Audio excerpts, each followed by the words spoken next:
Como acontece o aumento da força muscular? Quando o nosso músculo recebe a carga do exercício resistido, o aumento da força muscular é uma espécie de ajuste que o nosso corpo faz. Nesse processo estão acontecendo mudanças estruturais e fisiológicas. E para aumentar a nossa força muscular entram fatores neurais e musculares.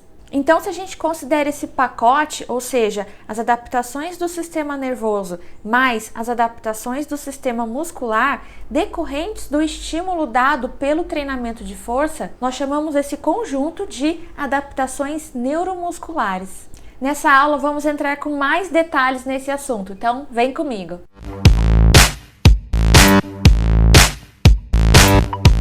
Seja muito bem-vindo, você está no canal Além da Cinesioterapia. Eu sou a professora Glaucia Gonzaga e esse é o nosso espaço para falar de exercícios terapêuticos. Para a gente entender como acontece o aumento da força muscular, a gente precisa falar sobre as adaptações neuromusculares. Então esse vídeo vai ser dividido em duas partes. Na primeira eu vou falar sobre as adaptações neurais e na segunda sobre as musculares. As mudanças que acontecem no sistema nervoso decorrentes do treinamento de força são chamadas de adaptações neurais. O treinamento de força é um estímulo muito forte para que essas adaptações aconteçam. Elas têm um papel fundamental na adaptação global ao treinamento de força e elas estão ligadas a processos de coordenação e organização de novos estímulos inseridos no programa de exercícios. Quando uma pessoa sai do estado sedentária e começa a fazer um treinamento de força, a gente sabe que aquele comecinho é meio cruel, né? Porque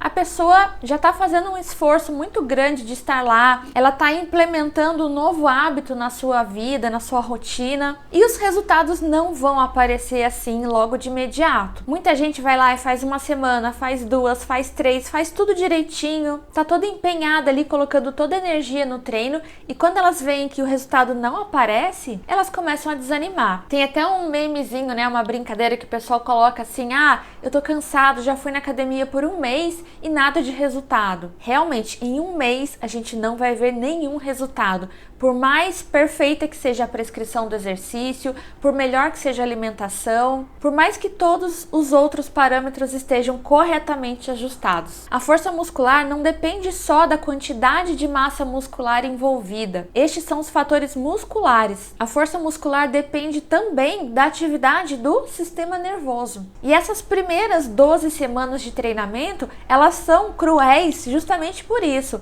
Estão acontecendo mudanças no seu corpo, mas elas não são visíveis. Nesse comecinho, os principais mecanismos fisiológicos responsáveis pelo aumento de força muscular são as adaptações neurais. Já está acontecendo alguma adaptação muscular, principalmente no período final, mas em menor grau.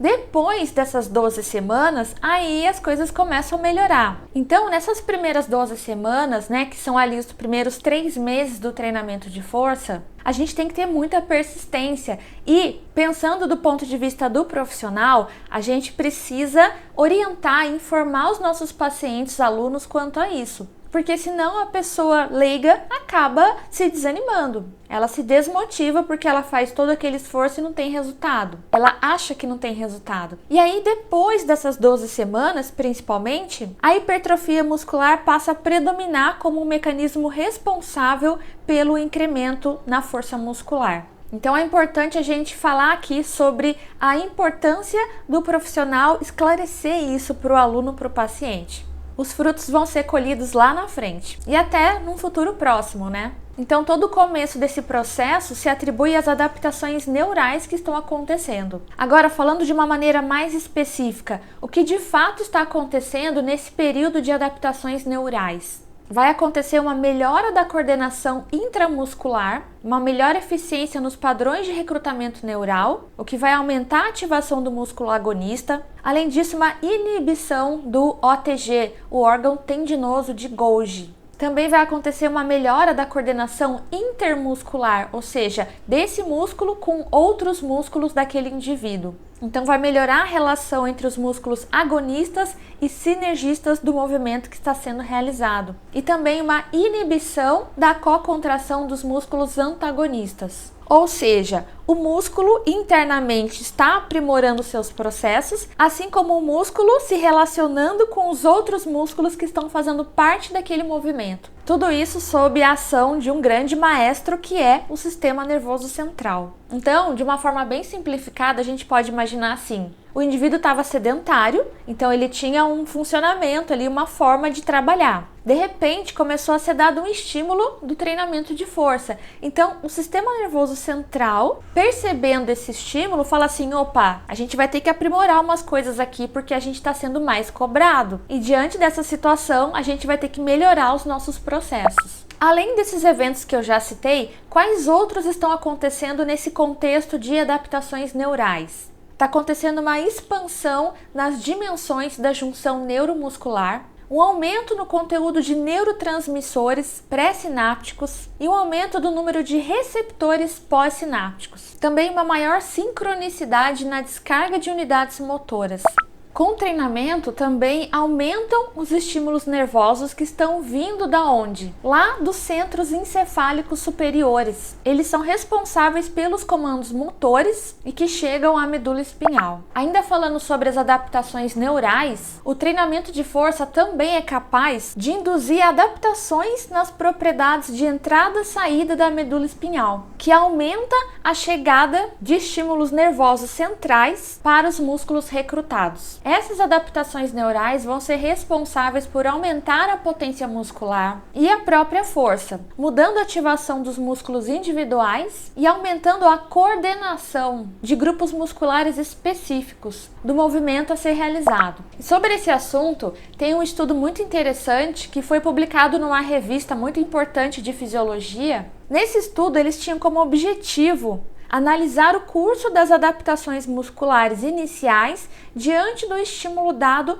pelo exercício resistido de alta intensidade. Então, o que eles fizeram? Eles analisaram homens e mulheres, todos eram destreinados, jovens e não tinham experiência no treinamento de força. E eles foram acompanhados durante 35 dias. Então, eles fizeram essa coleta de dados antes do treinamento, 10 dias após o treinamento, 20 dias após e 35 dias após o treinamento de força. E eles analisaram os ganhos de força muscular e hipertrofia que esse grupo estava recebendo. Eles viram a hipertrofia através da área de secção transversa do músculo quadríceps femoral. Nesse estudo, eles fizeram 3 sessões por semana do exercício de extensão de joelhos, fazendo 3 séries de 7 repetições submáximas. Depois dessas 3 séries de 7 repetições submáximas, eles fizeram 4 séries de 7 repetições máximas concêntricas e excêntricas, com 2 minutos de intervalo entre as séries. E o que eles perceberam ao final? De uma maneira geral, eles tiveram ganhos na área de secção transversa do músculo de 3,5% a 5,2% após apenas 20 dias de treinamento. Olha que beleza! Aí você pode me questionar assim: poxa, Glaucio, mas você falou lá no começo do vídeo que precisavam de 3 meses para a gente começar a ver resultado. Mas nesse estudo que você está falando agora, eles começaram a notar ganhos com 20 dias de treinamento.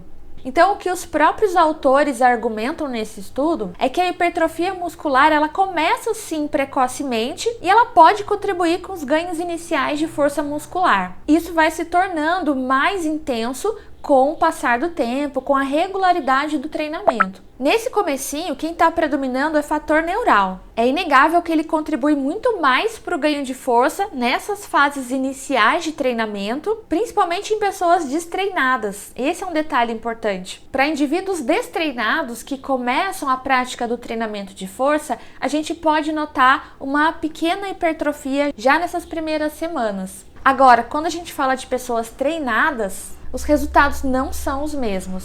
Bom, e sobre as adaptações musculares? Então vamos considerar que você já passou por aquelas 12 semanas intermináveis, que você foi lá, seguiu a cartilha, seguiu o protocolo direitinho e visivelmente não notou nada. Agora você vai chegar numa nova fase na qual você vai começar a colher esses frutos. Nessas primeiras semanas, o aprendizado tem um peso muito grande sobre a capacidade de gerar força muscular. Só que a gente não pode ficar só nessa esfera neural. As adaptações anatômicas e fisiológicas também precisam acontecer. e essas só vão acontecer nessas semanas seguintes. Tudo começa com a contração muscular, que vai gerar um estresse mecânico na fibra. Esse estímulo vai induzir a proteínas sinalizadoras, que vão ativar genes que vão promover a síntese de proteínas. E isso vai gerar a hipertrofia muscular, que é caracterizada pelo aumento do tamanho da fibra muscular e da secção transversa do músculo. E para ser bem didático, a gente pode imaginar uma balança sendo de um lado a síntese de proteínas e do outro a degradação de proteínas. A hipertrofia só acontece quando essa balança está favorável para o lado da síntese, ou seja, a taxa de síntese proteica tem que ser maior do que a taxa de degradação proteica. Assim como resultado, nós temos a produção de proteínas musculares. E tudo isso sendo estimulado pelo treinamento de força. Vão acontecer mudanças nos mecanismos de transcrição e tradução, que vão aumentar o número de miofibrilas e, consequentemente, o número de sarcômeros. O treinamento de força vai dar potência para essas vias de síntese, deixando aquela balança favorável para o lado da síntese. E além disso, também vai enfraquecer, ou seja, vai diminuir a ativação das vias de catabolismo muscular, que estão ligadas à degradação. Somando esses dois fatores, o que a gente tem como resultado?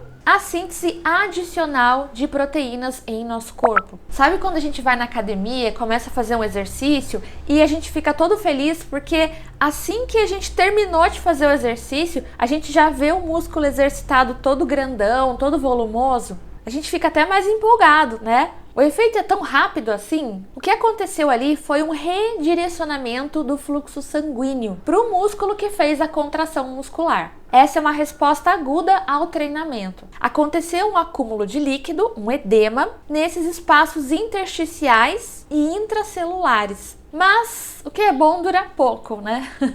Esse processo não dura muito tempo. E o que vai acontecer? Esse líquido volta para o sangue algumas horas depois da gente ter feito o exercício. A gente chama isso de hipertrofia sarcoplasmática ou transitória de forma intercambiável. Mas não é porque é transitório que você vai desistir. Se você continuar praticando treinamento de força regularmente, prescrito na dose certa, com cargas progressivamente maiores, você não vai se limitar aos benefícios da resposta aguda. Vai acontecer uma adaptação crônica da sua fibra muscular. Vão acontecer mudanças na estrutura do músculo que acontecem em função do aumento das células que já existem ali. A gente chama isso de hipertrofia miofibrilar. Abrindo um parênteses aqui, todo esse processo que eu estou descrevendo refere-se à hipertrofia e não à hiperplasia. A hiperplasia é o aumento do número de células. Tem um vídeo aqui no canal explicando mais detalhadamente a diferença entre o processo de hipertrofia muscular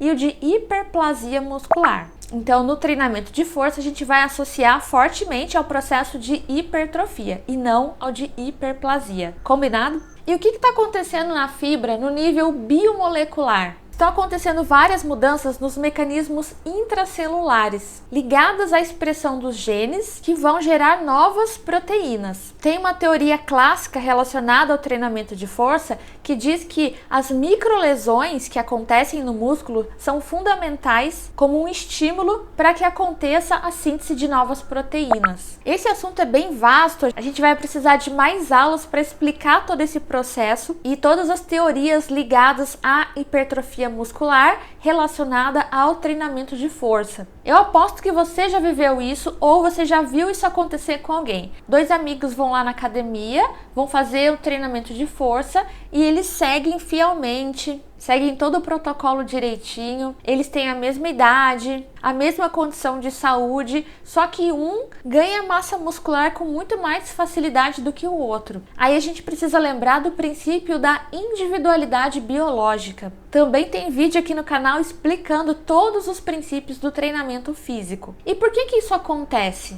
Bom, a genética é o primeiro fator que a gente tem que considerar, a variação genética que existe entre todos os indivíduos. Além disso, tem também a capacidade de ativar proteínas de sinalização específicas. para que aconteça essa síntese de proteínas musculares e também a expressão de microRNAs, que podem agir na repressão da expressão gênica. Isso a gente vê na nossa prática clínica, no nosso consultório também. Muitas vezes você tem dois pacientes que estão fazendo ali um treinamento de força, que podem ter um resultado de ganho de força e de hipertrofia muscular muito diferente, mesmo se a gente seguir o mesmo protocolo. Os resultados também podem se diferenciar se outros fatores estiverem deficientes. Eu gosto sempre de lembrar que o ganho de força e a hipertrofia muscular não estão totalmente dependentes só do treinamento de força. A gente precisa considerar fortemente também a influência dos fatores nutricionais, como está o sono desse indivíduo, qual é o seu nível de estresse, como estão os seus hormônios, importantíssimo. Se essa pessoa tem comorbidades, ou seja, se ela tem outras doenças, outras condições que podem interferir nesse processo de ganho de força e de hipertrofia, a idade do indivíduo. Então tem a individualidade biológica, mas também tem tudo isso acontecendo ao mesmo tempo, favorecendo ou prejudicando o ganho de força e a hipertrofia. Então, uma boa avaliação, uma avaliação bem feita, nos dá condições de identificar quais desses pilares do nosso paciente, do nosso aluno, precisam ser reforçados. Eu espero que essa aula tenha sido útil para você. Maratone as nossas playlists do canal. Tem vídeos falando sobre os objetivos do exercício resistido, a diferença entre hipertrofia e hiperplasia, também sobre o treino de força aplicado a condições patológicas especiais. E aqui eu falo bastante também de doenças reumáticas e prescrição de exercícios. Então ativa as notificações para a gente continuar estudando junto e você não perder nenhum conteúdo novo que eu colocar aqui. Um grande abraço e até a próxima!